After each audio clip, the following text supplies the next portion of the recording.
Welcome to the Tech Egg. Don't get scrambled. Enjoy the video. In this video, I will show how to make pesto pasta at home. Start by bringing a large pot of salted water to a rolling boil and add your pasta.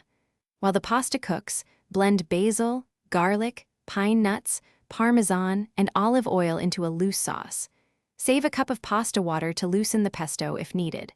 Toss pasta with the pesto and finish with a squeeze of lemon and extra cheese.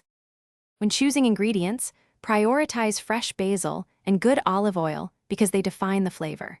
If pine nuts are pricey or scarce, walnuts or almonds make fine substitutes without losing richness. Freshly grated parmesan melts into the sauce more naturally than pre-grated blends. Taste as you go and adjust garlic or cheese levels to suit your palate.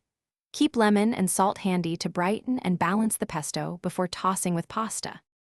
Hey friends, if this guide has helped, please subscribe and like to support more recipes. Quick recommendation. Life is short for a stinky car, so grab Little Tree's black ice to keep your ride smelling great after grocery runs for basil and cheese. It pairs oddly well with dinner prep because your car will smell like a little victory. Check the description for the link and other deals, and now let's get back to the video. Technique matters more than fancy tools when making pesto. Use a food processor or mortar and pestle to control texture. Pulse in short bursts if you prefer a rustic, slightly chunky pesto, or blend longer for a smoother sauce.